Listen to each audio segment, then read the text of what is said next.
Bismillahirrahmanirrahim. Assalamualaikum warahmatullahi wabarakatuh. Alhamdulillahi ala ihsani wa syukru lahu ala taufiqihi wa amtinani. Asyhadu an la ilaha illallah wahdahu la syarika lahu ta'ziman li sya'ni. Wa asyhadu anna Muhammadan abduhu wa rasuluhu da'ila ridwani. Allahumma salli alaihi wa ala alihi wa ashabihi wa ikhwani. Hadirin dan hadirat yang dirahmati oleh Allah Subhanahu wa taala. Insyaallah pada malam hari ini kita akan berusaha mendulang faedah-faedah yang terkandung dalam surat Al-Jumu'ah, ya. Surat Al-Jumu'ah. Adapun surat Al-Jumu'ah, ya, Al-Jumu'ah secara bahasa dibaca dengan dua cara, Al-Jumu'ah dengan mendhamahkan huruf mim atau Al-Jumu'ah dengan mensukunkan huruf mim. Dinamakan dengan Al-Jumu'ah karena lijtima'in nas, ya, karena orang-orang berkumpul untuk berzikir kepada Allah, untuk melaksanakan sholat Jumat. Dan surat ini dinamakan dengan surat Al-Jumu'ah karena dalam surat ini membahas tentang sholat Jumat, ya, tentang sholat Jumat. Dan para ulama membahas beberapa fikih yang berkaitan dengan sholat Jumat dalam tafsir surat Al-Jumu'ah ini. Kemudian surat Al-Jumu'ah, ya, surat Al-Jumu'ah ini adalah surat Madaniyah. Disebut surat Madaniyah yaitu turun kepada Nabi SAW setelah Nabi berhijrah. Ya, adapun surat Makkiyah yaitu surat yang turun sebelum Nabi berhijrah. Secara umum hampir seluruh ulama mengatakan bahwasanya surat Al-Jumu'ah adalah surat Madaniyah. Ada segelintir ulama yang mengatakan surat Al-Jumu'ah adalah surat Makkiyah, tetapi dibantah oleh para ulama karena isi daripada surat Al-Jumu'ah, ya, menunjukkan dia nuansanya nuansa Madaniyah. Misalnya dalam surat tersebut disebutkan tentang Nabi berkhutbah salat Jumat, dan itu Nabi tidak pernah lakukan tatkala di Mekah, ya. Kemudian sebagian orang meninggalkan khutbah Nabi sallallahu alaihi wasallam. Contohnya juga disebutkan tentang orang-orang munafik, dan orang munafik belum muncul di kota Mekah. Orang munafik baru muncul di mana? Di kota Madinah. Ya, kemudian lagi, terlebih lagi ada dalil yang sangat tegas, kata Abu Hurairah radhiyallahu anhu, kunna julusan inda Nabi sallallahu alaihi wasallam hina unzilat suratul Jumu'ah. Kami sedang duduk bersama Nabi sallallahu alaihi wasallam tatkala turun surat Al-Jumu'ah.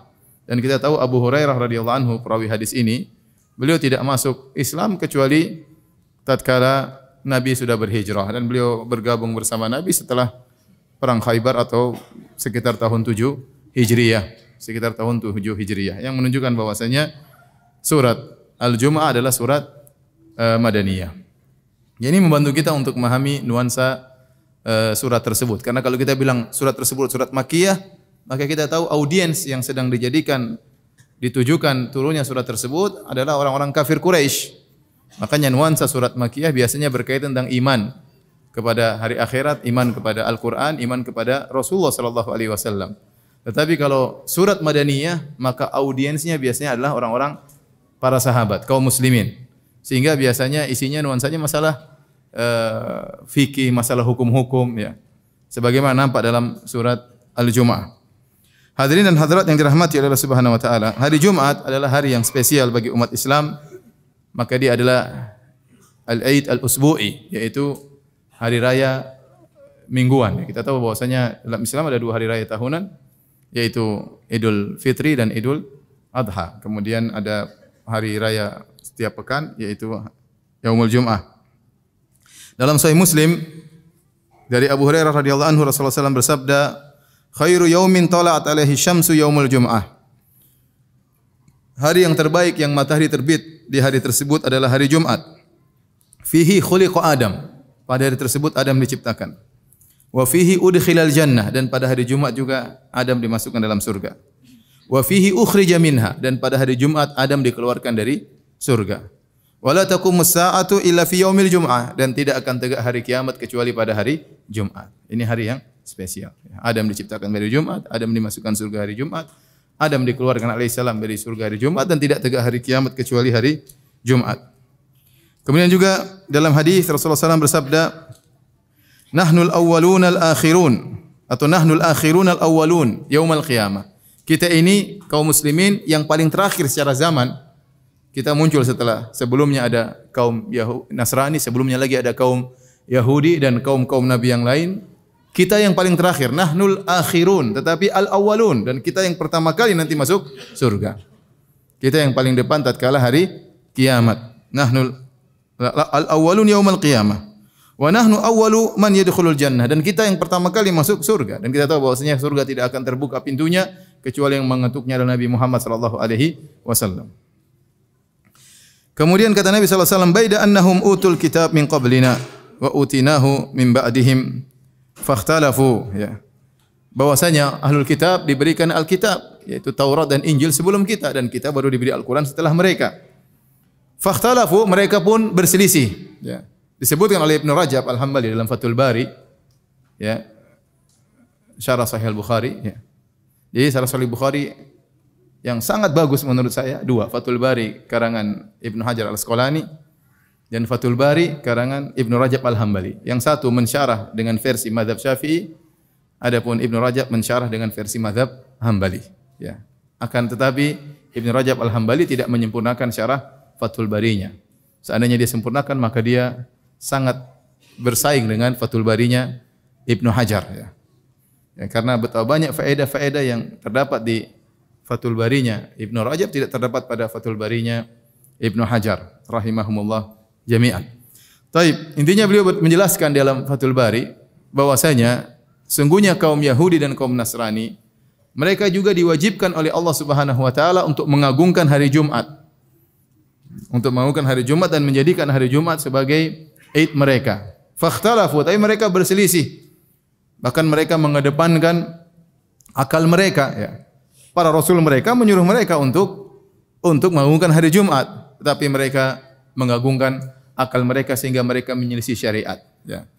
Orang-orang Yahudi mengatakan bahwasanya penciptaan selesai pada hari Jumat, hari Sabtu sudah selesai, maka kita jadikan hari Sabtu tersebut sebagai hari Id, istirahat. Ya. Orang-orang Nasrani menggunakan logika mereka, mereka mengatakan hari pertama dimulai adalah hari Ahad. Maka kita jadikan bahwasanya hari raya pada hari Ahad. Dan kata Nabi sallallahu alaihi wasallam, ya, fahadanallahu lima ikhtalafu fihi minal haq. Maka kita diberi petunjuk oleh Allah Subhanahu wa taala tentang perkara yang mereka perselisihi, maka kita diberi petunjuk untuk mengagungkan hari Jumat. Fahadha yaumuhum alladhi ikhtalafu fihi. Inilah hari yang mereka berselisih tentang hari tersebut, yang harusnya mereka agungkan, maka malah mereka lari pada hari yang lain. Hadanallahu lahu, maka Allah beri petunjuk kepada kita, yaitu yaumul Jum'ah, hari Jumat. Fal yaumu lana, maka hari ini, hari Id adalah hari Jumat milik kita. Wa ghadan lil yahud, besoknya hari Sabtu, harinya orang-orang Yahudi. Wa ba'da ghadin lin nasara, dan setelahnya lagi hari Ahad adalah hari rayanya orang apa? Orang Nasara. Taib, ini mukaddimah tentang hari Jumat, ya, hari yang sangat agung, ya. Dan kita tahu hari Id kaum muslimin tidak sama dengan hari Id-Idnya yang lain. Kaum muslimin meskipun hari raya pasti ada ibadahnya di situ. Makanya Idul Fitri dibuka dengan salat, Idul Adha dibuka juga dengan apa? Salat, dan hari Jumat juga ada salat Jumatnya. Sehingga bukan hanya sekedar bersenang-senang, tetapi hari yang senang-senang tapi terkontrol, ya, terkontrol, masih tetap mengingat Allah Subhanahu wa taala. Berbeda dengan hari Id-Id yang lainnya yang mereka berfoya-foya, menghambur-hamburkan uang, kemudian tidak mengingat Tuhan, ya, kecuali hanya sedikit. Taib. Surat ini dibuka dengan yusabbihu lillahi ma fis samawati ma fil ardil malikil quddusil azizil hakim. Ya. Bertasbih kepada Allah ma fis samawati wa ma fil ard. Yusabbih, ya.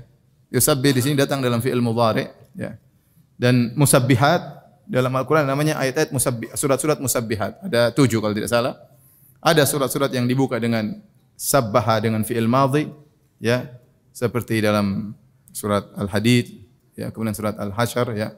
Ada yang dibuka dengan fi'il mudhari seperti surat Al-Jumu'ah, kemudian surat At-Taghabun, ya. Kemudian ada yang dibuka dengan masdar seperti surat Bani Israel, subhanalladzi asra bi 'abdihi lailan minal masjidil haram ilal masjidil aqsa. Dan ada yang dibuka dengan fi'il amr, perintah, sabbihisma rabbikal a'la. Semuanya berputar seputar tasbih, ya. Yang tidak tahu bahasa Arab ya sudah, nonton aja, ya. Adapun fi'il mudhari', ya, menunjukkan kesinambungan, ya, menunjukkan kesinambungan, ya. Yang di mana Allah berfirman, yusabbihu lillahi ma fis samawati wa ma fil ard. Bertasbih kepada Allah, sedang bertasbih kepada Allah. Semua yang ada di langit dan yang ada di bumi. Ya. Semua yang di langit dan yang di bumi semuanya bertasbih kepada Allah Subhanahu wa taala. Wa in min syai'in illa yusabbihu bihamdihi walakin la tafqahuna tasbihahum. Semuanya bertasbih kepada Allah, akan tapi kalian tidak paham bagaimana tasbih mereka. Masing-masing bertasbih, ya. Namun kita tidak paham bagaimana tasbih mereka. Semuanya bertasbih kepada Allah. Tasbih maksudnya mensucikan Allah. Tasbih artinya tanzih. Sebagian ulama mengatakan tasbih diambil dari ibad, yaitu menjauhkan Allah dari semua yang buruk, dari nawaqis, dari uyub, dari semua yang perkara kurang atau aib dari Allah Subhanahu wa taala. Ya. Semua yang bermakna buruk kepada Allah harus kita jauhkan dari Allah Subhanahu wa taala. Tidak seperti yang dilakukan oleh orang musyrikin yang mereka mengatakan misalnya Allah punya anak misalnya. Ya, Allah punya anak laki-laki seperti Nabi Isa. Ada yang mengatakan Allah punya anak perempuan seperti malaikat. Ya, sebagian keyakinan orang musyrikin. Allah punya anak laki-laki seperti Nabi Isa, kata orang Nasara, atau Uzair kata orang Yahudi. Kemudian orang musyrikin mengatakan Allah punya putri-putri seperti malaikat, al-malaikatu banatullah, atau sembahan mereka Lata wal Uzza wal Manat disebut juga sebagai putri-putri Allah Subhanahu wa taala. Ya, atau mengatakan misalnya Allah istirahat pada hari Sabtu, ya.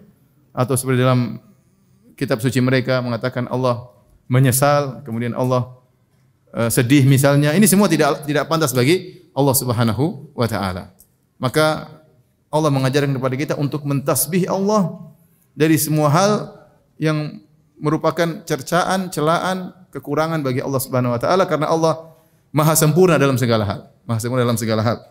Yusabbihu lillahi ma fis samawati ma fil ardil malikil quddusil azizil hakim. Allah Subhanahu wa taala senantiasa bertasbih kepada Allah apa yang ada di langit dan apa yang ada di bumi. Al-Malik, raja yang maha suci, Al-Quddus, ya, yang maha suci, Al-Azizil Hakim, yang maha perkasa lagi maha bijaksana. Ini sifat-sifat Allah semuanya, masing-masing memiliki makna yang indah, ya. Al-Malik sang raja, ya, atau sang penguasa yang memiliki alam semesta ini hanyalah Allah Subhanahu wa taala.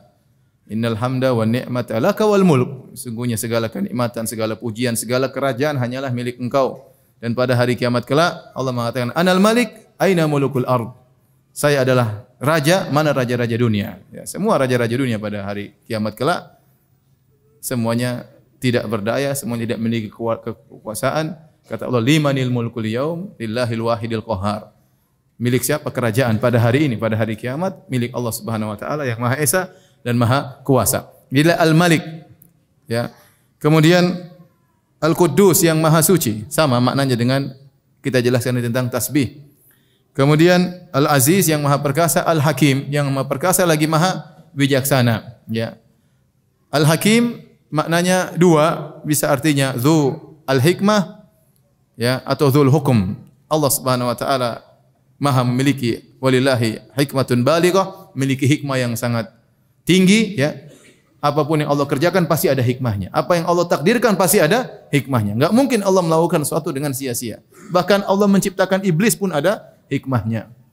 Kalau menciptakan iblis saja ada hikmahnya, apalagi yang lainnya, apalagi yang lainnya. Ya. Kemudian Allah juga memiliki hukum, Dia yang menetapkan hukum, hanya hukumnya Allah yang berlaku di alam semesta ini, ya. Ada hukum kauni, ada hukum syar'i. Baik, kita lanjutkan. Setelah Allah memuji dirinya di awal surat Al-Jumu'ah, lalu Allah menyebutkan nikmat yang Allah berikan kepada orang-orang Arab, ya, demikian juga orang-orang Ajam dengan diutusnya seorang rasul yang sangat mulia. Kata Allah Subhanahu wa taala, "Huwallazi ba'atha fil ummiyina rasulan minhum." Dialah Allah Subhanahu wa taala yang telah mengutus kepada al-ummiyin. Al-ummiyin adalah Arab, orang-orang Arab, ya. Kalau diartikan dalam terjemahan Quran kita adalah orang-orang yang buta huruf. Kenapa disebut dengan ummi, ummatun ummiyah? Kata Nabi sallallahu alaihi wasallam, "Nahnu ummatun ummiyah, la naktub wa la nahsub." Kami adalah umat yang ummiyah, tidak baca, tidak tulis, ya. Kata Nabi sallallahu alaihi wasallam, ya. Karena disebut dengan al-um, ya, seakan-akan dinisbahkan kepada kepada ibu, maksudnya asalnya mereka adalah orang-orang yang sebagaimana lahir dari seorang ibu, tidak bisa baca, tidak bisa tulis, maka dinamakan dengan ummatun ummiyah. Ya. Ada yang mengatakan sebagaimana orang-orang Arab terdahulu sebelum datang ilmu maka mereka hidup dalam kondisi tidak bisa baca, tidak bisa tulis. Maka Allah sebutkan di sini al-ummiyin, ya, secara umum kembali kepada orang-orang Arab karena mereka yang disebut dengan ummatun ummiyah. Ya, di zaman tersebut ya, orang-orang Persia, orang-orang Romawi mereka sudah pandai baca mungkin. Di zaman waktu Nabi diutus kepada orang-orang Arab, mereka tidak bisa baca, tidak bisa tulis. Secara umum tentu ada di antara mereka yang hebat, pandai baca, pandai tulis. Namun secara umum mereka tidak bisa baca, tidak tulis. Kenapa? Karena mereka adalah umat yang bersandar kepada hafalan. Ya, mereka bersandar kepada hafalan. Mereka belajar dengan melihat, dengan hafalan dan yang lainnya. Minhum, Allah utus Nabi Muhammad SAW dari mereka, bukan dari kaum yang lain. Di sini Allah sedang menyebut-nyebut nikmat-nikmat yang Allah berikan kepada orang-orang Arab tatkala itu. Yatlu alaihim ayatihi, yang Rasul tersebut, utusan Allah tersebut, ya. Yatlu alaihim ayatihi, di mana dia akan membacakan kepada mereka ayat-ayat Allah Subhanahu wa taala. Ini di antara tujuan Rasul diutus untuk membacakan firman-firman Allah Subhanahu wa taala. Wa yuzakkihim, dan untuk mensucikan mereka dari kesyirikan, dari kerusakan akhlak dan yang lainnya. Sebagaimana dalam hadis, ya, Nabi SAW diutus tatkala manusia benar-benar dalam kegelapan. Ya. Kata Nabi SAW, Inna Allaha maqata ala ahli al-ard, arabahum wa ajamahum, illa baqaya min ahli al-kitab. Sungguhnya Allah murka kepada penghuni bumi tatkala itu, baik Arab maupun selain Arab, kecuali segelintir ahlul kitab yang tersisa. Itu zaman tatkala Nabi akan diutus. Benar-benar zaman penuh dengan kegelapan. Baik di Arab, apalagi di luar Arab, ya, di Romawi, di India, di Persia, semua dalam kerusakan, puncak kerusakan. Benar-benar manusia dalam zulumat, dalam kegelapan. Maka Allah berikan cahaya kepada mereka dengan mengutus Nabi Muhammad sallallahu alaihi wasallam. Ya. Wa yuzakkihim, makanya kata Allah Subhanahu wa taala di antara fungsi Nabi sallallahu alaihi wasallam adalah mentazkiyah, mensucikan mereka dari segala kerusakan, baik kerusakan akidah maupun kerusakan moral. Kita bisa baca dalam sirah bagaimana rusaknya moral orang-orang Arab tatkala itu, ya. Begitu rusaknya sampai-sampai khamar menjadi minuman kebanggaan bagi mereka. Sampai kalau kita lihat dalam buku ada namanya Abiyat Khamriyah, syair-syair tentang khamr banyak sekali. Karena dahulu mereka menganggap orang yang suka minum khamr itu orang yang berhasil. Sehingga mereka bangga kalau mereka sudah buat syair tentang khamr, sebutkan tentang khamrnya, warna khamrnya, tentang cawannya, tentang gelasnya, tentang berbagai macam tentang khamr. Bahkan ada yang bangga bisa bangkrut gara-gara minum khamr, ya. Ini rusak luar biasa. Dari sisi akhlak, ya. Dan banyak tentunya ini dibahas dalam sirah Nabi sallallahu alaihi wasallam, ya. Tapi intinya tugas Rasulullah SAW membersihkan mereka dari segala kerusakan tersebut. Ini Allah sebutkan nikmat-nikmat yang Allah berikan kepada orang-orang Arab. Kemudian kata Allah, wa yu'allimuhumul kitaba wal hikmah. Dan Rasul tersebut juga di antara tugasnya adalah mengajarkan Alkitab kepada mereka, yaitu Al-Quran wal hikmah, dan juga mengajarkan sunnah kepada mereka. Wa in kanu min qablu la fi dhalalim mubin. Dan padahal mereka sebelumnya, ya, dan sungguhnya mereka sebelumnya dalam kesesatan yang nyata. Ya, ini Allah tekankan kenikmatan. Ini Rasul diutus kepada kalian sementara kalian sebelum diutus Rasul ini dalam kesesatan yang nyata. Dalam kesesatan yang nyata. Kemudian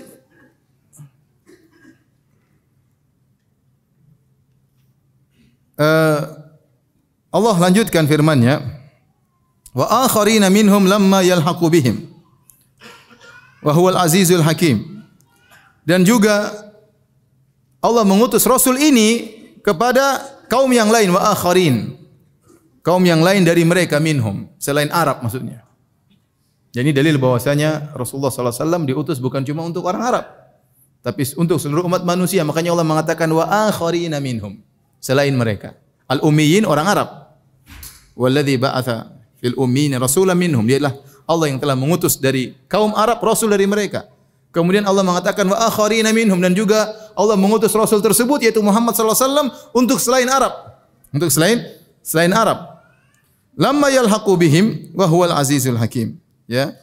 Yang mereka belum berhubungan dengan orang-orang Arab. Masih ada kaum-kaum lain tatkala itu yang mungkin belum bercampur baur dengan orang-orang Arab, tetapi Rasulullah SAW diutus juga buat mereka. Wa huwal azizul hakim, dan dia adalah maha perkasa lagi maha bijaksana. Dalam hadis dalam Sahih Bukhari dan Sahih Muslim dari Abu Hurairah radhiyallahu taala anhu, ya. Abu Hurairah berkata, "Kunna julusan 'inda Nabi sallallahu alaihi wasallam idz nazalat alaihi suratul Jum'ah." Kami sedang duduk bersama Nabi, tiba-tiba turun surat Al-Jum'ah. Akhirnya Nabi baca surat Al-Jum'ah sampai pada firman Allah, "Wa akharina minhum lamma yalhaqu bihim." Dan Rasul itu pun diutus kepada selain Arab, ya. Kemudian para sahabat bertanya, "Man haula ya Rasulullah?" Siapa akharin, orang-orang lain tadi selain Arab wahai Rasulullah? Falam yuraji'hu Nabi sallallahu alaihi wasallam. Nabi tidak menjawab. Hatta sa'alahu marratan aw marratain aw thalathan. Nabi tidak jawab, maka ditanya lagi kedua kali, ditanya lagi ketiga kali, siapa mereka ini maksudnya Rasulullah? Wa fina Salman Al-Farisi. Sementara di tengah-tengah kami ada Salman Al-Farisi. Qala fa wada'a Nabi sallallahu alaihi wasallam yadahu ala Salman. Maka Nabi meletakkan tangannya kepada Salman Al-Farisi. Salman Al-Farisi dari Persia. Thumma qala, kemudian Nabi berkata, "Law kana al-imanu 'inda Thuraya lanalahu rijalun min haula." Seandainya iman itu berada di bintang Thuraya sana, di atas sana, maka akan sekelompok orang dari mereka, yaitu dari Persia, akan meraih iman tersebut. Akan meraih iman tersebut. Artinya Nabi menjelaskan, wa akharin artinya selain Arab. Contoh nyata di depan kalian adalah Salman Al-Farisi, dia orang Persia. Kalau iman itu berada di langit sana, pasti akan diraih oleh orang-orang Persia, selain Arab. Ya, selain Arab. Ini dalil bahwasanya Islam agama bukan khusus untuk orang Arab, tetapi untuk seluruh umat manusia, bahkan untuk jin. Makanya, wa ma arsalnaka illa rahmatan lil alamin. Ya. Tidaklah kami utus engkau wahai Muhammad kecuali sebagai rahmat bagi alam semesta. Ya ayuhan nas inni rasulullah ilaikum jami'an, wahai manusia sungguhnya aku diutus kepada kalian seluruhnya, kata Nabi sallallahu alaihi wasallam. Ya, ada kata Allah Subhanahu wa taala, ya. Ya, wahai manusia katakanlah Muhammad kepada manusia, aku diutus kepada kalian seluruhnya. Kemudian dalam hadis kata Nabi sallallahu alaihi wasallam, "Utitu khamsan lam yu'tahunna ahadun minal anbiya'i qabli." Aku diberi 5 keistimewaan yang tidak diberikan kepada nabi-nabi sebelumnya. Di antaranya, wa kana an-nabi yub'atsu ila ummatihi khassah wa bu'itsu ila nasi ammah. Setiap nabi diutus kepada kaumnya, khusus kepada kaumnya, adapun aku diutus kepada seluruh umat manusia. Ini dalil bahwasanya Nabi sallallahu alaihi wasallam agamanya adalah agama internasional, bukan agama orang Arab doang. Ya, makanya Nabi sejak awal Islam sudah selain Arab sudah masuk Islam. Di antaranya Bilal bin Rabah, dia bukan orang Arab, dia orang Habasyi, tapi dia masuk Islam. Ya, menunjukkan agama Nabi memang untuk internasional. Ya. Kemudian Nabi SAW di tahun 9 Hijriah Nabi mengirim surat kepada raja-raja. Nabi mengirim surat kepada Raja Romawi Herakl agar masuk Islam. Nabi mengirim surat kepada Kisra Raja Persia agar masuk Islam. Nabi kirim surat kepada Raja Mesir Mukaukas agar masuk Islam. Ya, ini menunjukkan bahwasanya Islam adalah untuk seluruh alam semesta. Jadi Nabi SAW adalah rahmat bagi orang Arab dan juga selain Arab. Ya, selain Arab. Taib. Kata Allah Subhanahu Wa Taala, "Dzalika fadlullahi yu'tihi man yasha." Dan ini adalah karunia Allah yang Allah berikan kepada siapa yang Allah kehendaki. Wallahu dzul fadlil azim. Dan sungguhnya Allah Subhanahu Wa Taala mempunyai karunia yang besar. Ini dalil bahwasanya Allah memuliakan ya Arab, di mana Allah memilih nabi dari golongan mereka. Dan ini sudah pernah saya bahas di tafsir, kenapa Allah memilih Arab untuk diutus nabi yang terakhir ya. Ada beberapa sebab tapi tidak mungkin kita bahas sekarang. Tapi intinya ini karunia bagi Arab secara khusus dan bagi kaum umat manusia secara umum. Ya, karena Nabi Muhammad SAW bukan hanya diutus orang Arab, meskipun dia dari Arab, tapi diutus orang Arab dan juga selain Arab. Ya. Ya, orang-orang yang tidak mendapatkan iman maka mereka tidak mendapatkan karunia Allah Subhanahu wa taala. Ya. Tidak ada yang sangka ternyata iman sampai ke Samarinda ya. Enggak disangka. Nikmat dari Allah Subhanahu wa taala. Ya.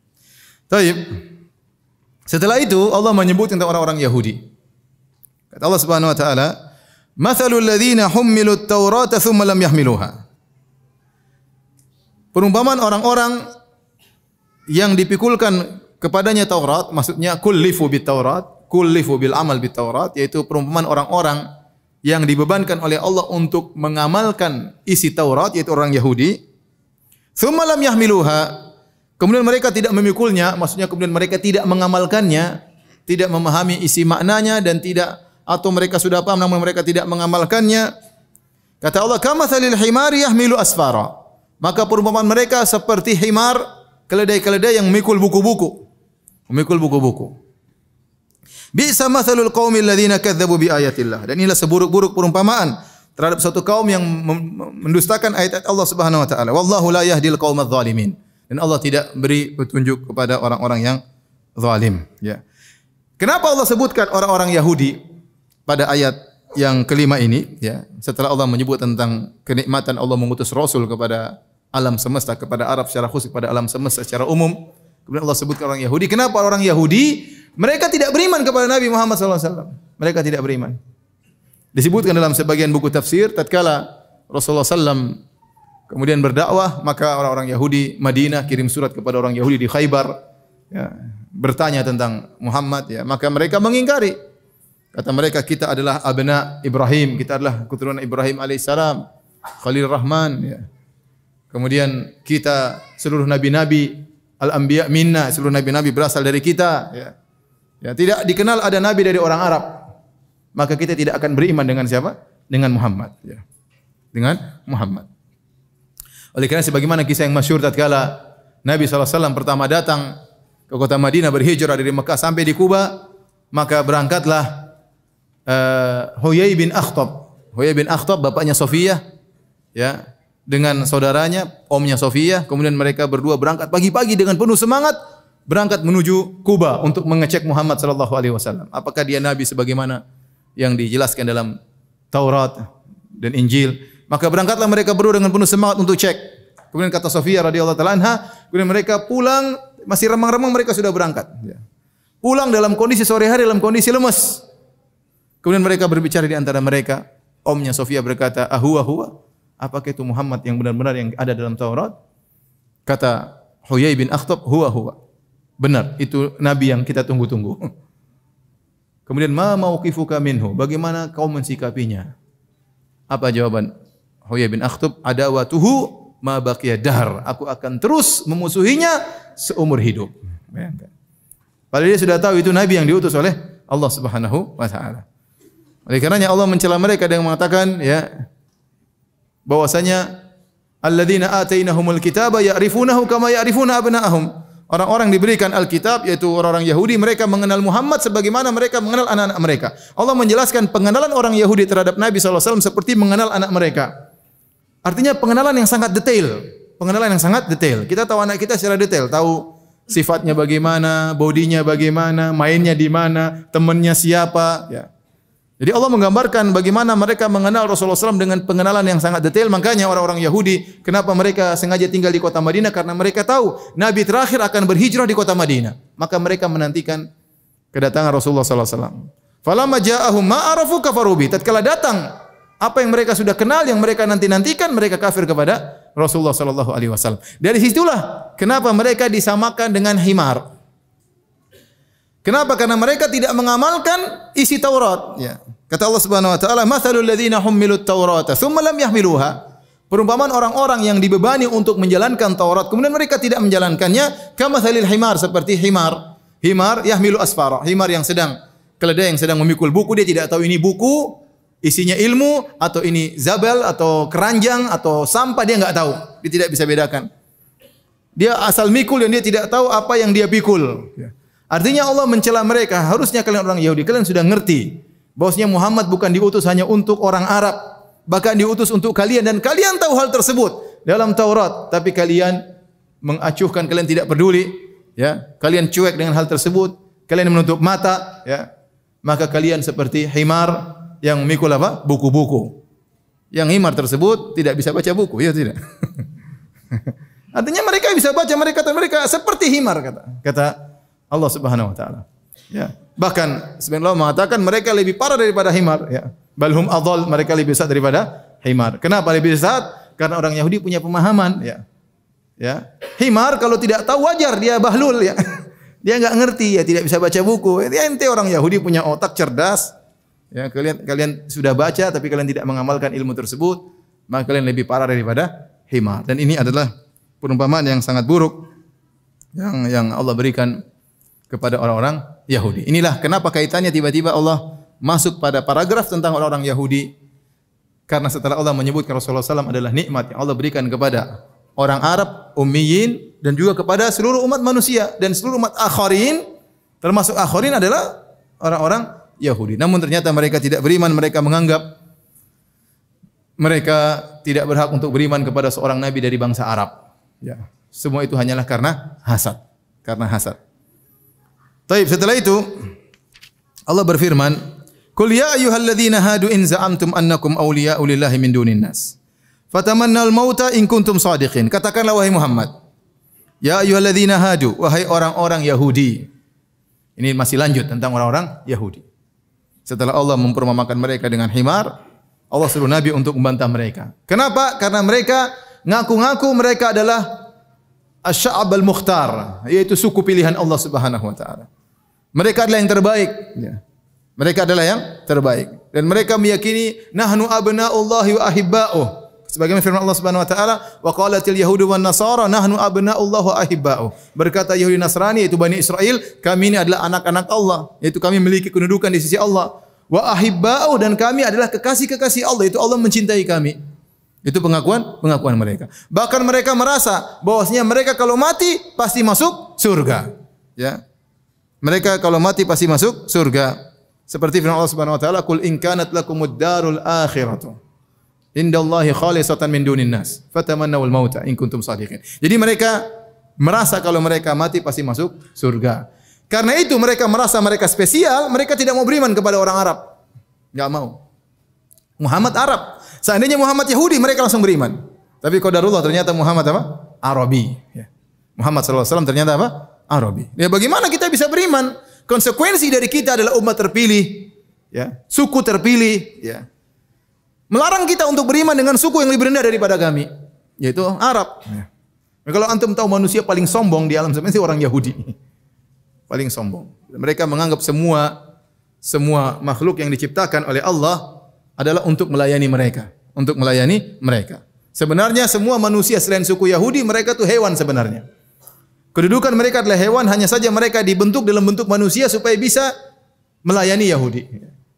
Kalau hewan ya susah disuruh-suruh, makanya bentuknya seperti antum, seperti orang Samarinda ini supaya bisa melayani orang apa? Yahudi. Ini keyakinan mereka. Ya. Sehingga tidak ada namanya halal haram antara mereka dengan selain Yahudi. Ya, berlaku halal haram antara mereka. Kalau antara mereka ketat. Berlaku hukum halal haram, ya. Berlaku aturan-aturan. Tapi antara Yahudi dengan selain Yahudi enggak ada peraturan. Bebas. Ya, bebas.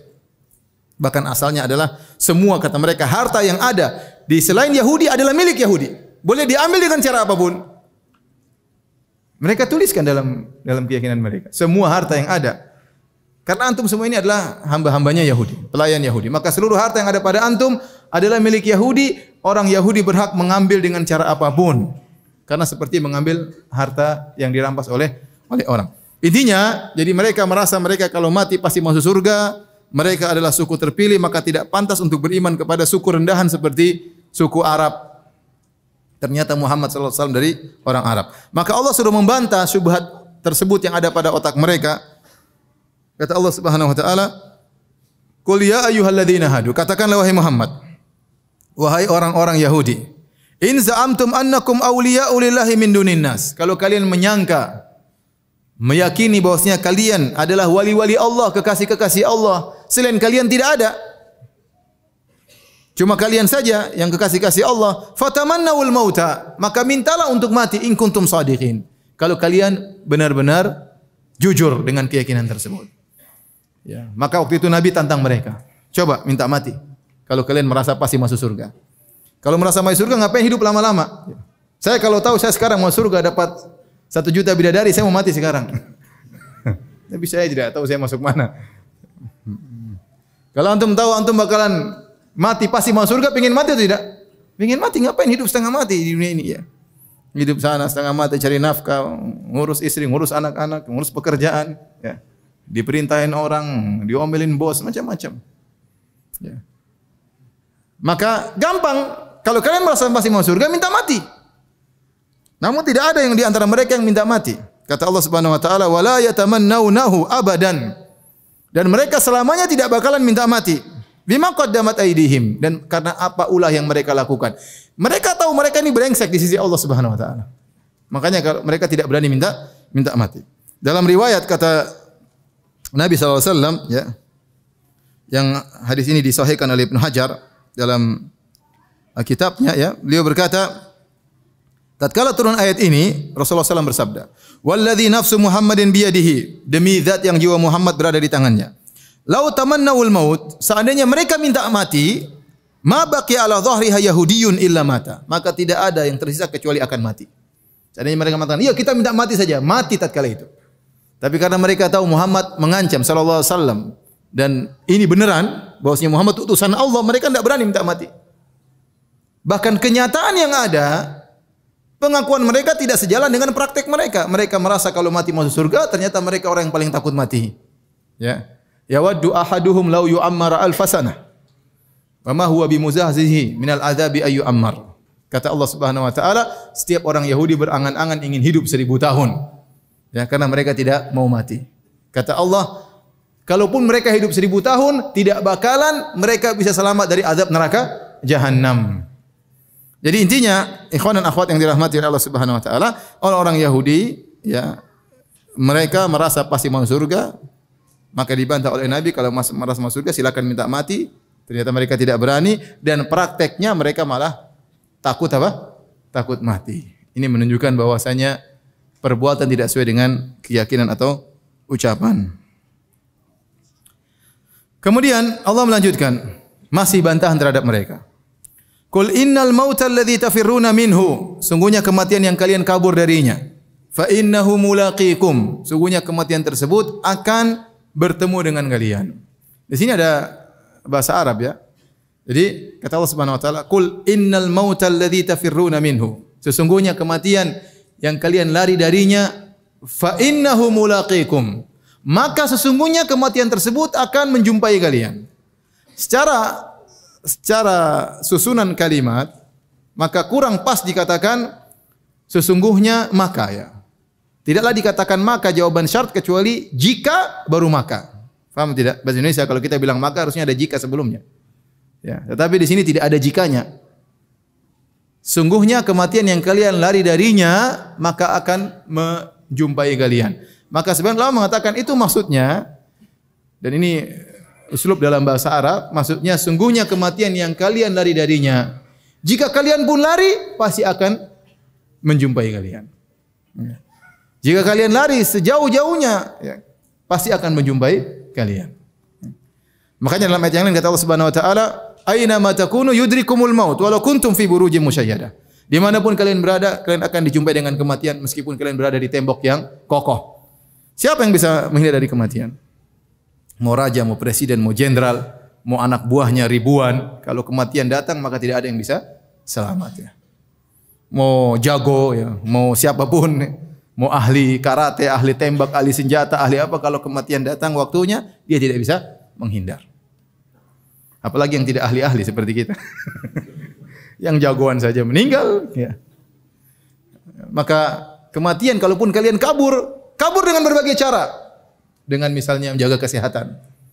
Olahraga itu diantara menjaga diri dari kematian. Waktunya mati, subhanallah. Saya ketemu beberapa orang, Ustaz, kemarin Ustaz tahu si fulan yang mana? Itu loh Ustaz yang kemarin ngatur-ngatur, bantu-bantu kita ngatur-ngatur parkir dan yang lainnya. Kenapa? Dia itu guru taekwondo, Ustaz. Terus kenapa? Kemarin meninggal, Ustaz. Masya Allah. Guru taekwondo hebat, lari paginya kuat, tiba-tiba pagi-pagi lari pagi malah meninggal dunia tanpa ada sebab. Saya ketemu lagi isi pengajian tempat lain lagi. Ustaz, ada si fulan, Masya Allah Ustaz. Tadi pagi baru lari pagi juga, Ustaz. Lari pagi sehat-sehat, tahu-tahu sore meninggal dunia tanpa ada sakit sebelumnya. Kalau kematian sudah datang, tidak ada yang bisa mencegahnya. Ya. Maka kata Allah Subhanahu wa taala, wahai orang-orang Yahudi, ya, meskipun kalian berusaha lari dari kematian, fa innahu mulaqikum, maka kematian tersebut akan menjumpai kalian. Jadi kematian tuh nyari, ngejar kalian. Kalian mau kabur dikejar, mau lari kemana dikejar, ya. Nggak bisa kabur, pasti dikejar oleh kematian. Setelah itu tsumma turadduna ila alimil ghaibi wa syahada. Setelah kalian mati belum selesai urusannya. Jangan dikatakan kematian peristirahatan terakhir, jangan. Bisa jadi di awal dari siksaan. Tsumma turadduna, belum selesai, kemudian kalian akan dikembalikan kepada alimil ghaibi wasyahada, kepada Allah yang Maha mengetahui yang gaib dan Maha mengetahui yang nampak. Tidak ada bedanya bagi Allah yang gaib maupun nampak di sisi Allah Subhanahu wa taala. Fayunabbi'ukum bima kuntum ta'malun. Setelah itu Allah akan mengabarkan kepada kalian tentang seluruh amal yang kalian kerjakan. Ya. Selesai Allah berbicara tentang paragraf tentang orang-orang Yahudi. Setelah itu Allah masuk pada paragraf berikutnya tentang salat Jumat. Tentang salat Jumat, ya. Karena inilah dinamakan dengan surat Al-Jumu'at, ya. Kata Allah Subhanahu wa taala, "Ya ayyuhalladzina amanu idza nudiya lis-salati min yaumil jum'ah." Wahai orang yang beriman. Azan kah? Hah? Berapa menit lagi? 5 menit. Ya ayyuhalladzina amanu idza nudiya lis-salati min yaumil jum'ah. Wahai orang yang beriman, jika diserukan kepada kalian untuk salat pada hari Jumat.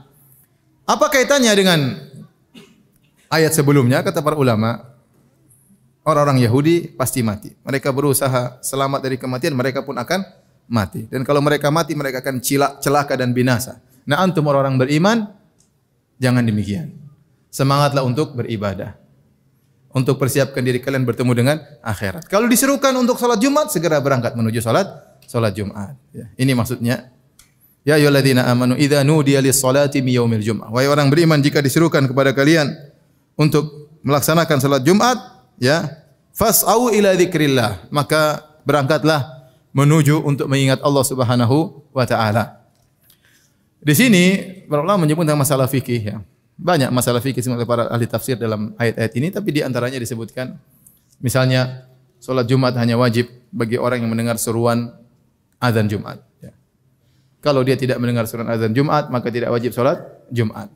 Kalau zaman dahulu kata mereka, barang siapa yang tinggal jauh dari masjid sampai ukuran misalnya 3 mil, ya, sekitar 5 kiloan, maka tidak wajib Jumat zaman dahulu, ya.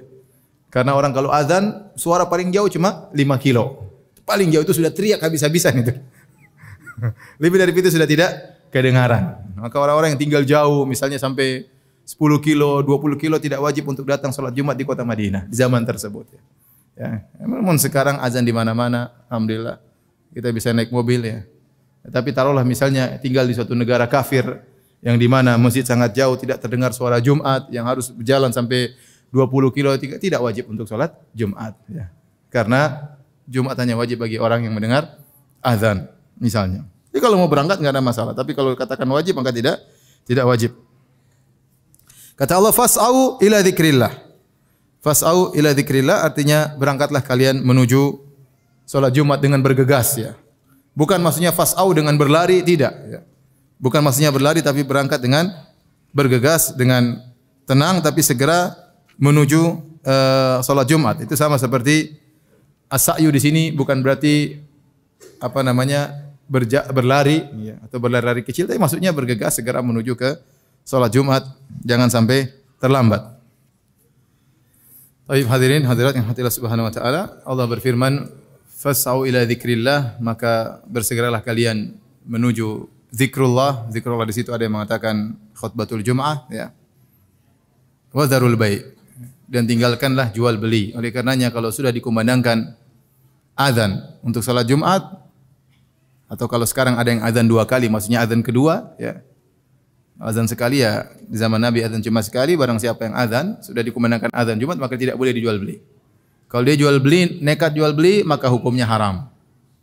Nah, apakah jual beli tersebut sah atau tidak? Ada khilaf di kalangan para ulama. Ada yang mengatakan sah meskipun dosa, ada yang mengatakan tidak sah. Karena Allah melarang jual beli tatkala dikumandangkan azan Jumat, ya. Adapun orang yang tidak wajib Jumat, maka dia boleh jual beli, ya, misalnya perempuan, wanita, ya, misalnya budak atau musafir misalnya yang tidak wajib Jumat, maka dia boleh mengadakan jual beli, ya. Wa dzarul bai', dan tinggalkanlah jual beli. Kemudian kata Allah Subhanahu wa taala, "Dzalikum khairul lakum in kuntum ta'lamun." Yang demikian itu lebih baik bagi kalian jika kalian mengetahui, ya. Kemudian kata Allah Subhanahu wa taala, "Fa idza qudiyatis salatu fantashiru fil ard." Jika telah selesai salat Jumat, maka bertebarlah kalian di atas muka bumi. Wabtaghu min fadlillah, dan carilah karunia Allah. Selesai Jumat selesai berarti kewajiban sudah selesai. Masih panjang waktu untuk mau berdagang lagi, mau jual beli, mau cari rezeki. Kata Allah, ya wabtaghu min fadlillah. Silakan bertebar di atas muka bumi dan carilah karunia Allah. Namun ingat, wadhkurullaha katsiran la'allakum tuflihun. Dan banyaklah kalian mengingat Allah agar kalian beruntung. Jadi seorang tatkala sibuk dengan dunia, ya boleh, tapi jangan sampai dia lupa dengan Allah Subhanahu wa taala. Meskipun dia berdagang misalnya, dia jangan lupa zikir petang misalnya. Di tengah-tengah kesibukannya, jangan lupa zikir petang. Ada waktu salat asar, maka dia salat asar. Waktunya dia baca Quran. Setelah itu sibuk berdagang, enggak ada masalah. Ya. Makanya saya sering sampaikan ya, bahwasanya di antara hadis Nabi kata Nabi sallallahu alaihi wasallam, rajulun qalbu mu'allaqun bil masajid. Seorang lelaki yang hatinya rindu kepada masjid. Artinya menunjukkan dia tidak di masjid. Dia ada kesibukan. Tapi dia rindu kapan dikumandangkan apa? Azan, untuk bisa pergi ke masjid. Setelah itu Allah Subhanahu wa taala berfirman, "Wa idza ra'au tijaratan aw lahwan infaddu ilaiha." Dan apabila mereka melihat perniagaan atau permainan, maka mereka bubar untuk menuju kepadanya. Ini disebutkan dalam hadis bahwasanya tatkala itu Nabi sedang berkhutbah, khutbah Jumat di Madinah. Kemudian waktu itu musim lapar dan juga musim ghala, barang-barang lagi mahal. Orang-orang lagi kepayahan. Tiba-tiba datang Dihya Al-Kalbi, datang dari negeri Syam. Tatkala Nabi sedang khutbah Jumat, dia datang dengan bawa gandum, dengan bawa barang-barang yang dibutuhkan oleh penduduk kota Madinah. Waktu Nabi sedang berkhutbah, maka orang-orang pada bubar. Karena kelaparan, maka mereka menuju kepada kafilah dagang tersebut. Maka Nabi tetap menjalankan khutbahnya dan tersisa cuma sedikit orang. Ada khilaf berapa yang tersisa. Ada yang mengatakan cuma 12 orang, ya. Ada yang mengatakan 40 orang, ada yang mengatakan 13 ya. Ada khilaf di kalangan para ulama ya. Ada yang mengatakan dalam riwayat yang mursal, di antara 12 orang tersebut adalah al-asyraful mubasysyirina bil jannah, yaitu Abu Bakar, Umar, Utsman, Ali, kemudian Zubair bin Awwam, Talha, kemudian Sa'ad bin Abi Waqqas, Abdurrahman bin Auf, kemudian Sa'id bin Zaid, kemudian Abu Ubaidah ya. Dan tambah lagi Jabir bin Abdullah ya. Intinya Nabi ditinggalkan tatkala itu karena mereka sibuk, sangat lapar dan mereka akhirnya meninggalkan khutbah Jumat. Nabi kata Allah, "Wa tarakuka qa'ima." Dan mereka meninggalkan engkau dalam kondisi berdiri. Ini dalil bahwasanya khutbah berdiri. Sebenarnya Allah mengatakan orang khutbah duduk maka tidak sah khutbahnya, harus berdiri karena Nabi berkhutbah dengan apa? Berdiri. Wa tarakuka qa'ima. Mereka meninggalkan engkau dalam kondisi berdiri. Qul ma 'indallahi khairun minallahi wa minat tijarah. Katakanlah, apa yang ada di sisi Allah lebih baik daripada senda gurau, permainan dan daripada perdagangan. Wallahu khairur raziqin, dan Allah sebaik-baik pemberi rezeki. Ini kesalahan dilakukan oleh sebagian sahabat, ditegur oleh Allah Subhanahu wa taala ya. Baik hadirin, di penghujung pembahasan kita ada beberapa hukum salat Jumat yang mungkin penting untuk diketahui terutama para lelaki ya. Di antaranya salat Jumat ya tidak wajib bagi musafir, bagi wanita, ya, bagi budak, bagi orang sakit tidak wajib, mereka beruzur. Tetapi seandainya orang-orang ini melakukan salat Jumat, maka Jumatnya apa? Sah. Seperti saya tadi musafir. Tadi saya jadi khatib dan imam salat Jumat. Maka salat saya sah. Saya tidak wajib untuk salat Jumat karena saya musafir. Demikian juga wanita, kalau wanita kemudian ikut salat Jumat maka sah dan dia tidak perlu salat duhur lagi. Dia tidak perlu salat duhur lagi. Tapi kalau dia tidak salat Jumat, maka yang wajib baginya adalah salat apa? Salat zuhur 4 rakaat kalau dia tidak safar. Kemudian di antara yang berkaitan dengan masalah salat Jumat, bahwasanya asalnya salat Jumat azan cuma sekali. Azan 2 kali terjadi di zaman Utsman bin Affan radhiyallahu taala anhu karena jumlah penduduk semakin banyak dan Utsman khawatir orang-orang terlambat datang salat Jumat. Apalagi zaman dahulu tidak ada jam misalnya, sehingga mereka terkadang lalai sibuk berdagang lupa untuk menentukan kapan waktu salat Jumat. Sehingga khawatir sudah dikumandangkan azan Jumat, mereka baru bersiap-siap, akhirnya mereka datang terlambat tidak mendengarkan khutbah Jumat. Oleh karenanya Utsman bin Affan ya dulu mengirim orang untuk azan. Di mana? Di pasar. Dia punya rumah di namanya Zawra. Ada yang mengatakan Zawra itu adalah nama pasar itu sendiri. Jadi khutbah azan pertamanya bukan di masjid. Azan pertamanya di mana? Di pasar. Untuk mengingatkan orang-orang pasar supaya datang salat Jumat. Sebagian ulama mengatakan, kenapa Utsman melakukan azan pertama, azan kedua? Karena beliau sendiri pernah terlambat. Beliau sendiri pernah terlambat. Dalam satu hadis yang sahih diriwayatkan oleh Al-Imam Malik dalam Muwatta, kemudian Imam Ahmad dan Musnadnya dan yang lainnya dari Ibnu Umar berkata, dakhala rajulun min ashabin Nabi sallallahu alaihi wasallam al-masjida. Ada salah seorang dari sahabat Nabi datang masuk masjid Nabawi yaumal Jum'ah, di hari Jumat. Wa Umar bin Khattab yakhtub. Sementara Umar bin Khattab sedang berkhutbah. Ternyata orang ini adalah Utsman bin Affan. Maka Umar menegur karena Umar sudah berkhutbah, tiba-tiba orang ini masuk. Maka Umar berkata, "Ayu sa'atin hadhihi?" Ini waktu apa? Maksudnya kenapa kau telat? Langsung Umar memotong pembicara khutbahnya, menegur Utsman bin Affan. Ya. Faqala, maka Utsman berkata, "Ya Amirul Mukminin, in qalabtu minas suq fasami'tu nida." Aku tadi baru pulang di pasar, aku baru mendengar azan. Aku baru pulang dari pasar dan aku mendengar azan. Famazidtu ala an tawaddatu, sehingga aku tidak sempat mandi, aku hanya berwudu. Baru langsung aku ke masjid. Kata Umar komentar lagi, wal wudu aidan, sudah terlambat cuma wudu aja. Sudah terlambat cuma wudu saja. Waqad alimta anna Rasulullah sallallahu alaihi wasallam kana ya'muru bil ghusl.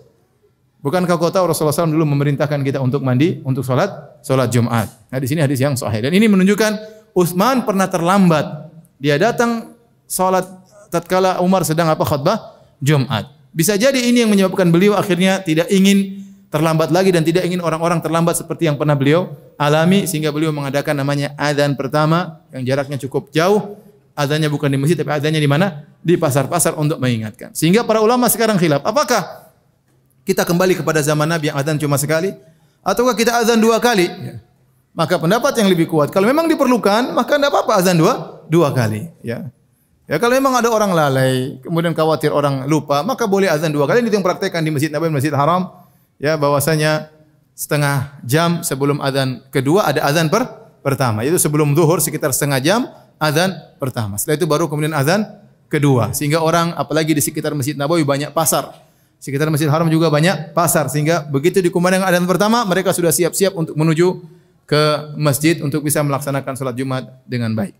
Kemudian masalah berikutnya, apakah ada salat qobliyah Jumat? Jawabannya tidak ada. Yang ada namanya salat intizar. Karena salat qobliyah tidak terbayangkan ada di zaman Nabi sallallahu alaihi wasallam. Karena Nabi sallallahu alaihi wasallam khutbah azan cuma sekali. Begitu Nabi duduk di atas mimbar, langsung azan. Nah, kapan mau salat qobliyah? Bukankah salat qobliyah itu dikerjakan setelah masuk waktu?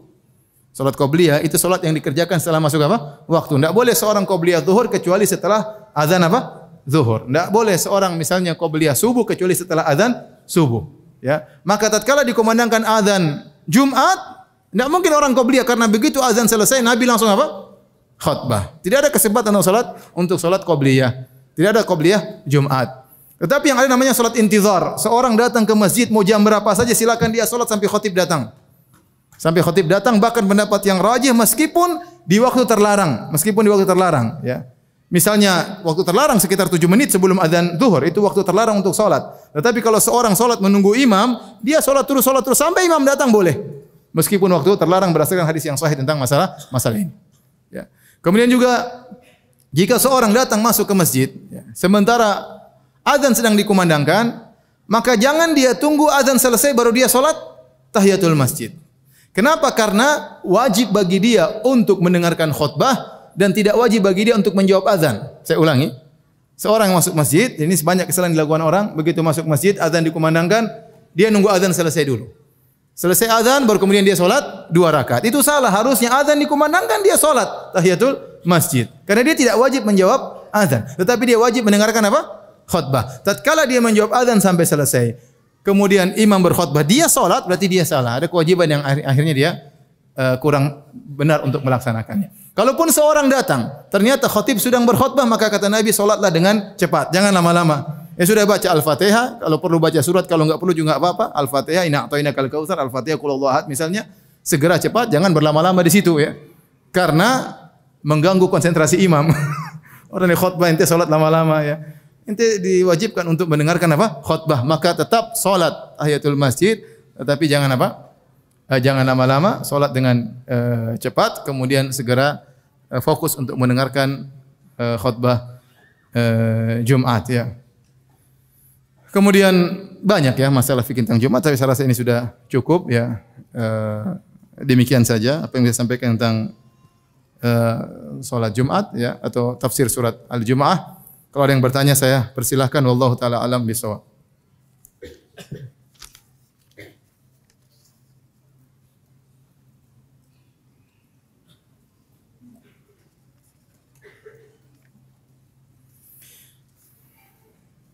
Berapakah rakaat salat Jumat bila seorang batal di tengah-tengah salat Jumat dan kembali salat tapi imam salat Jumat telah selesai?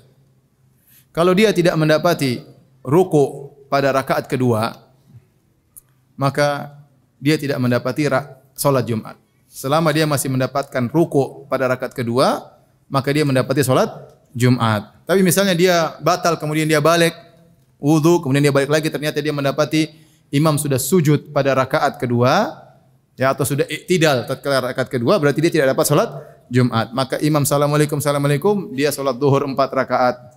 Dia salat zuhur 4 rakaat, ya. Tapi tetap dia dapat pahala karena dia sudah berusaha dan kemudian dia batal, ya, maka tidak mengapa.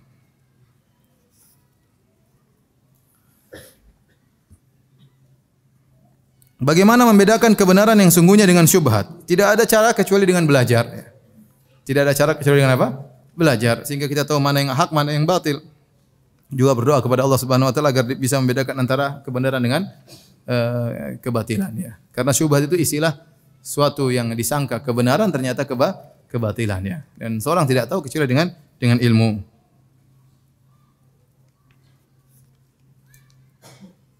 Ustaz, ana bermimpi dengan antum 3 kali atau 4 kali. Akhwat atau ikhwan?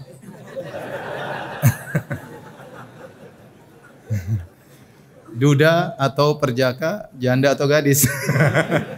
Ya, mudah-mudahan ana bisa bertemu berbicara dengan antum dan meminta nasihat antum. Ahsanallahu ilaik.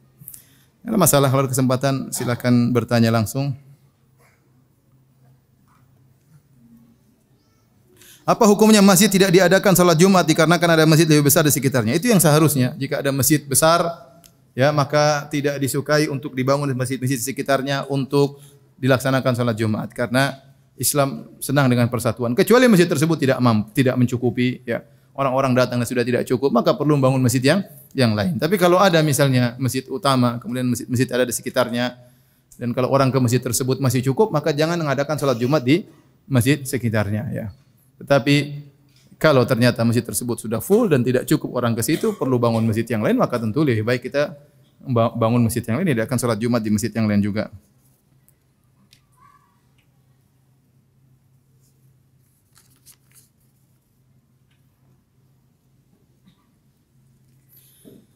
Ustaz, apakah orang kafir yang ada di pedalaman yang tidak pernah dengar Islam akan masuk neraka?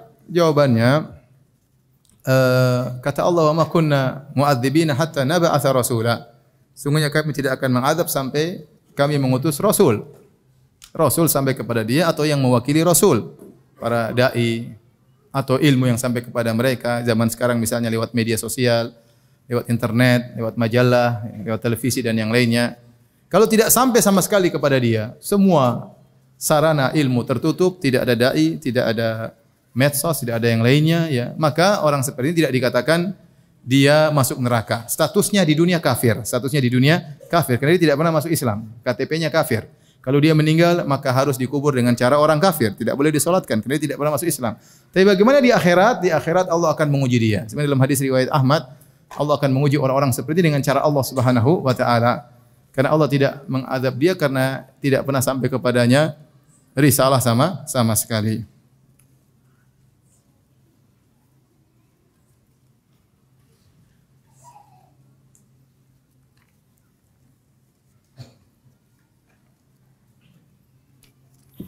Ustaz, bagaimana hukumnya seorang wanita yang pergi merantau ke luar pulau?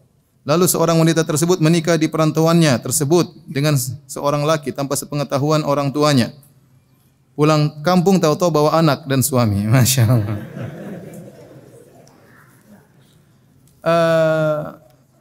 Lihat kondisi, kalau memang ternyata kondisinya mungkin seperti zaman dahulu, terputus segala hubungan. Ya.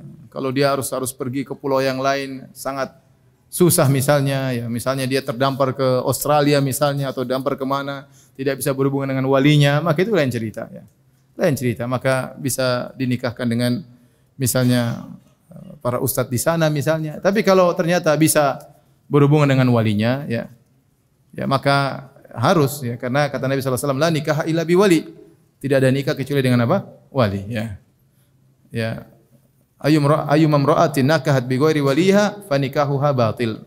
Wanita mana saja yang menikah tanpa wali maka nikahnya batil. Nikahnya batil. Kalau ternyata wanita ini sebenarnya bisa kontak dengan keluarganya dan itu sangat memungkinkan di zaman sekarang, maka dia tidak boleh menikah sendiri.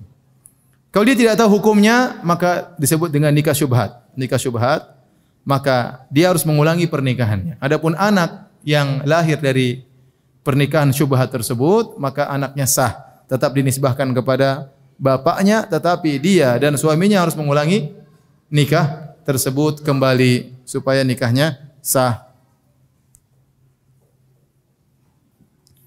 Ustaz, bagaimana cara solat jamak maghrib dan isya? Ya, caranya azan, kemudian solat maghrib 3 rakaat, kemudian azan qomat, solat maghrib 3 rakaat, kemudian qomat lagi, solat isya 4 rakaat kalau tidak musafir. Kalau musafir ya 2 rakaat. Karena jamak ini bisa dilakukan baik musafir maupun bukan musafir jika memang membutuhkan. Ya, jika memang membutuhkan. Ustaz, bolehkah saya minta maaf langsung karena saya baru hijrah? Saya pernah suudzon benci dengan antum dulu. Ini sudah langsung ya, saya sudah maafkan. Saya sudah maafkan. Tenang aja nih. Insyaallah saya tidak tuntut ya. Insyaallah saya tidak tuntut. Wih, ini masih banyak lagi.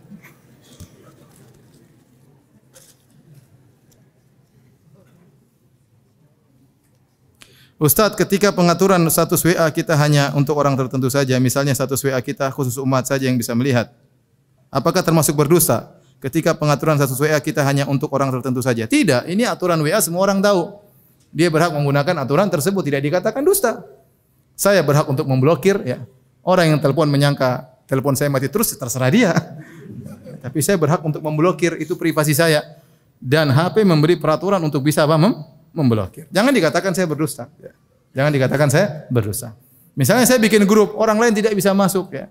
Misalnya, ya, bukan berarti kemudian ada hal yang enggak, itu peraturan ini boleh seperti itu dan itu orang sudah tahu aturan seperti itu ya. Tinggal pertanyaan, kenapa saya diblokir itu urusan lain. Tapi saya tidak bisa dikatakan apa? Berdusta ya. Ya. Misalnya saya bikin grup yang bisa lihat hanyalah ummahat, ada kemaslahatan biar bapak-bapak tidak bisa lihat, ya itu hak saya. Ya, sehingga status saya yang lihat hanyalah ibu-ibu misalnya, maka tidak boleh dikatakan saya berdusta ya. Itu jangan mudah menuduh orang apa? Dusta ya. Kalau misalnya WA membuat peraturan atau bikin sistem yang di mana orang sudah melihat nggak melihat contrengnya tetap tidak biru, jangan bilang dia pendusta ya. Ya, serah dia mau bikin peraturan gini. Ya, kalau orang kuliah tetap aja tidak centrong biru ya terserah dia. Ya, urusan dia ya. Dan ada orang seperti gitu ya. Lihat nggak lihat tetap aja contrengannya nggak apa? Nggak biru. Dia sudah baca kok nggak biru-biru, berarti dia menggunakan aturan tersebut ya. Dia tidak ingin diganggu. Dia tidak ingin diketahui apakah dia sudah lihat atau tidak lihat. Ente tidak boleh bilang dia dusta ya. Kalau dia dusta itu dia bilang saya belum lihat padahal sudah lihat. Itu baru namanya apa? Dusta. Ini orang tidak mau ketahuan, tidak tahu privasi orang, dia nuduh-nuduh sembarang. Gara-gara orang itu menyembunyikan privasinya, ente dusta. Jangan mudah-mudah tuduh orang apa dusta.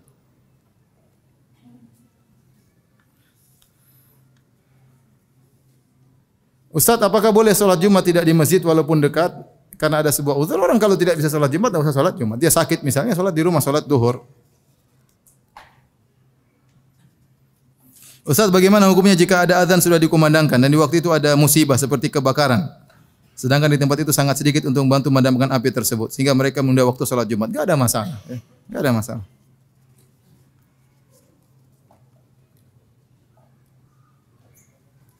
Ustaz, mau tanya bagaimana menasihat suami yang sholat Jumatnya diperlambat. Nunggu azan kedua. Ya, nasihati aja kalau paling bagus adalah berangkat apa? Pagi-pagi. Semakin cepat berangkat pagi semakin apa? Semakin baik ya.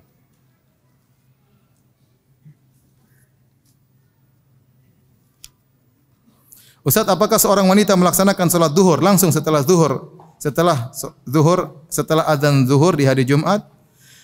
Ustaz, apakah seorang wanita melaksanakan salat zuhur langsung salat zuhur setelah azan di hari Jumat? Yang penting sudah masuk waktu azan zuhur, ada azan enggak azan boleh salat. Paham? Misalnya di sini azan zuhur jam 12 misalnya. Ternyata orang enggak azan Jumat, ya azannya 12:15, enggak apa-apa salat zuhur. Karena sudah masuk waktu salat zuhur. Tidak harus nunggu azan Jumat.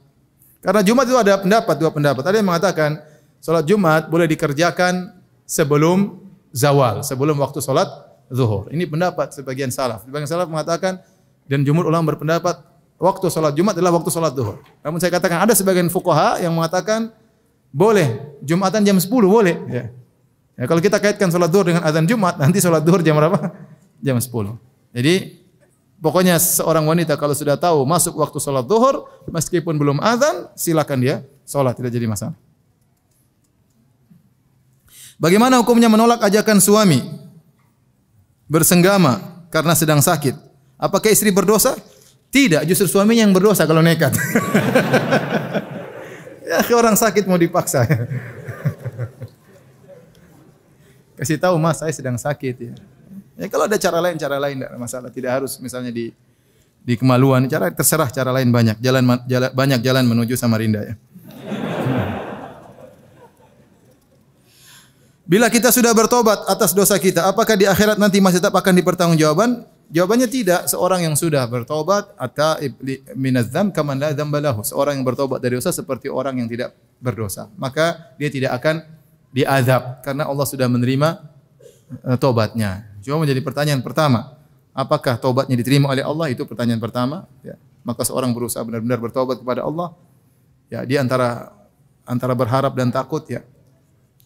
Bisa jadi Allah terima, bisa jadi tidak. Asalnya Allah Maha terima taubat, tapi kita enggak tahu kesungguhan taubat kita benar atau tidak. Menyesal atau tidak, kita enggak tahu. Masing-masing antum berusaha memenuhi persyaratan taubat. Tapi yang jelas Allah Maha penerima taubat. Yang kedua permasalahannya, apakah masih diperlihatkan kepada kita atau tidak dosa yang kita lakukan? Ini khilaf di kalangan para ulama. Ada yang mengatakan meskipun sudah diampuni dosanya masih diperlihatkan, ada yang mengatakan tidak lagi diperlihatkan. Ada khilaf di kalangan para ulama.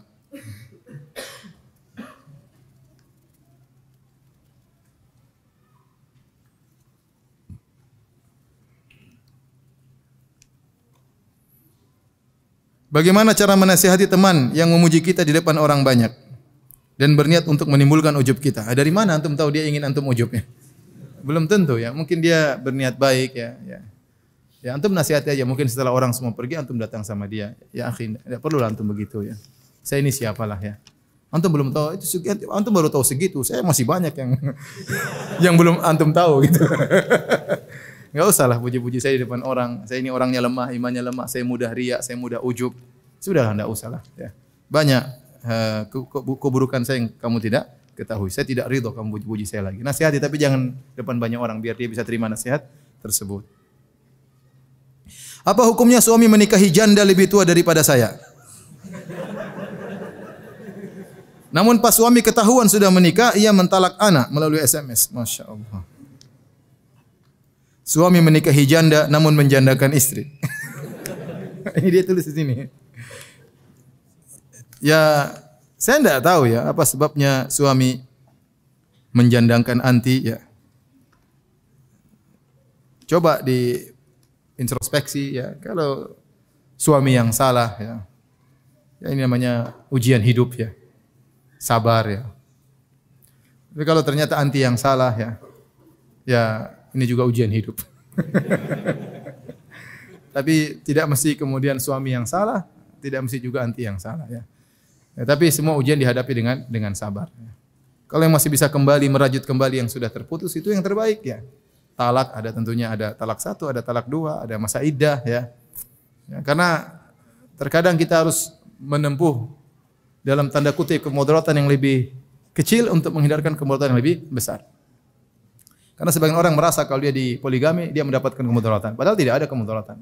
Cuma jatah dia berkurang itu saja. Jatah dia berkurang. Di depan dia dua pilihan, dia minta cerai, kemudian dia terpisah dari sang suami, tidak ada lagi yang mengayomi dia, ya. Kehidupan mungkin terkatung-katung, ya. Kemudian mau menikah lagi susah, umurnya sudah 45, sementara banyak bunga bertebaran di Samarinda, ya. Banyak gadis masih banyak, janda muda juga masih banyak, ya. Dia pikir, dia mau hidup sendiri atau dia hidup dengan hari yang dibagi, cinta yang dibagi, tapi dia masih bisa merasakan kebahagiaan. Ya. Oleh karena Syekh Utsaimin rahimahullah taala menjelaskan bahwasanya orang yang wanita di poligami, ya, sungguhnya ada maslahat untuk dirinya. Ya. Dengar ibu-ibu baik-baik ya. orang yang dipoligami, ya, misalnya anak-anaknya masih ada, ya, kemudian suaminya poligami, ada waktu-waktu dia bisa dekat sama anak-anaknya. Kalau seandainya dia sama suami terus, mungkin dia tidak bisa tidur bareng anak-anaknya, dia tidak bisa ngobrol dengan anak-anaknya, tidak bisa fokus mengajar anak-anaknya. Dengan suaminya lagi mampir di istri kedua, istri ketiga, istri keempat, dia ada waktu untuk bisa dekat sama anak-anaknya. Kemudian kalau suaminya lagi mampir ke istri kedua, istri ketiga, istri keempat, dia bisa nuntut ilmu. Indah atau tidak? Dia bisa belajar, ya, enggak harus ngurus apa? Suami, dia bisa hafal Arba'in Nawawiyah, dia bisa hafal Al-Qur'an, ya. Kalau ada suaminya kan susah, dia harus melayani, harus ini, harus anu, ya. Tadi suaminya ngajak dia enggak bisa, ya. Ngajak berhubungan sakit. Tadi belum sakit tiba-tiba sakit misalnya. Jadi ini bapak-bapak yang senang seperti ini. Jadi maksud saya, ya bapak-bapak juga harus tahu bahwasanya poligami adalah syariat yang mulia, tidak bisa dijelaskan oleh setiap orang. Betapa banyak orang masuk poligami kemudian ternyata dia membawa dosa. Oleh karena yang di antara mazhab Hambali mengatakan poligami hukumnya makruh. Kenapa mereka mengatakan makruh? Karena banyak orang yang masuk dalam bab poligami, dia justru melakukan apa? Dosa. Tidak adil di antara istri, ya. Ya, istri pertama dicuekin, mentang-mentang sudah tua, istri muda dia perhatikan terus, ya. Kalau sampai di istri kedua maka dia berhubungan, kalau sampai istri pertama disuruh kerok badannya. Dan akhirnya dia tidak adil. Intinya kehidupan terkadang tidak sesuai dengan yang kita inginkan. Tapi bukan berarti kalau tidak sesuai yang kita inginkan kemudian kita buang kebahagiaan itu seluruhnya. Kalau kita nggak bisa dapat kebahagiaan 100%, meskipun 70% nggak ada masalah. Jangan sampai kita harus berpikir saya harus dapat kesempurnaan yang saya inginkan. Maka saya nasihati kepada wanita yang sudah dijandakan oleh suaminya ini, ya coba pikir kembali apakah bisa dirajut kembali, ya. Ya sudahlah suami nikah lagi, ya. Mau diapain? Mau dilarang juga dia seperti itu, ya. Kita enggak tahu kondisi dia, mungkin dia kalau tidak berpoligami mungkin dia takut berzina, kita enggak tahu.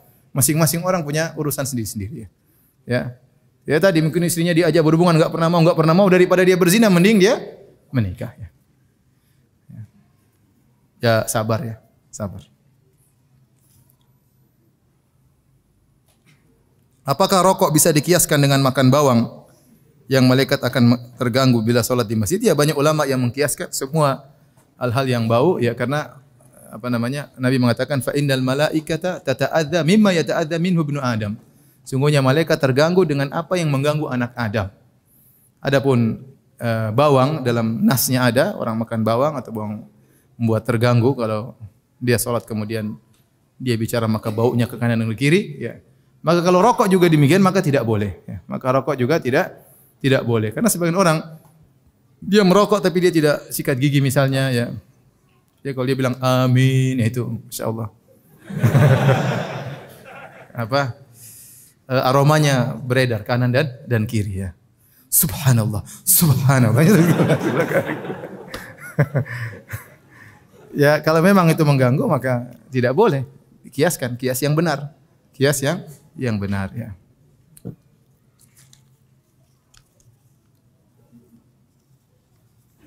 Bolehkah menikah dengan akhwat yang beda pemahaman? Ya. Ya boleh saja, jangankan akhwat beda pemahaman, sama orang wanita Nasrani aja boleh. Tetapi antum kan ingin cari kebahagiaan. Antum menikah dengan akhwat yang antum harapkan bisa mendidik anak-anak antum, ya. Ya, antum jangan sampai menikah hari pertama debat, hari kedua debat, hari ketiga debat, ya. Tapi kalau antum bicara hukum syar'i boleh. Jangankan akhwat yang beda pemahaman, wong Nasraniya saja boleh kita nikahi. Wanita Yahudi boleh kita apa? Nikahi. Tapi kan kita ingin kebahagiaan, kita ingin kalau ngobrol nyambung. Oh, Ustaz, dia cantik Ustaz, tapi dia beda, ya sudah, insya Allah saya bisa dakwahi dia. Kalau ente bisa silakan, enggak ada masalah.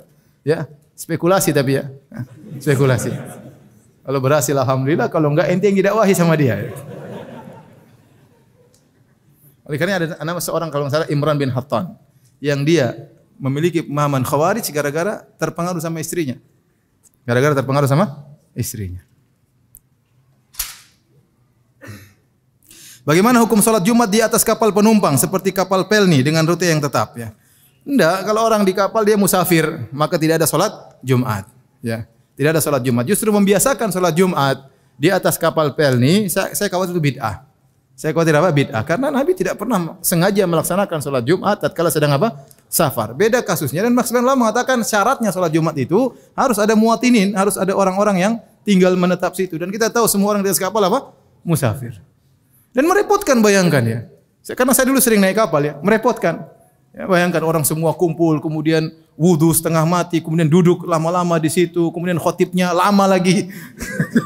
Akhirnya setengah mati, nggak gampang. Allah ingin kemudahan. Ngapain bikin sholat Jumat di kapal? Jadi tidak perlu sholat Jumat di kapal ya, karena persyaratannya tidak terpenuhi ya. Sholat duhur aja. Ustaz, saya ingin menikah, akan tapi saya masih memiliki hutang. Allah musta'an. Tidak apa-apa, antum menikah. Kalau utang belum jatuh tempo, antum boleh menikah. Tapi antum kabarkan sama calon istri antum, saya masih punya utang. Kalau dia setuju, tidak apa-apa. Nanti sama-sama bayar utang. Oke, sip. Apalagi yang antum nikahi janda kaya, masya Allah, langsung hutang lunas. Sudah, demikian saja kajian kita. Insya Allah kita lanjutkan besok subuh di masjid apa? Bintang Sunnah ya. Kemudian jam 9 insya Allah di masjid ini kembali. Subhanakallah bihamdik asyhadu an la ilaha illa anta astaghfiruka wa atubu ilaik. Assalamualaikum warahmatullahi wabarakatuh.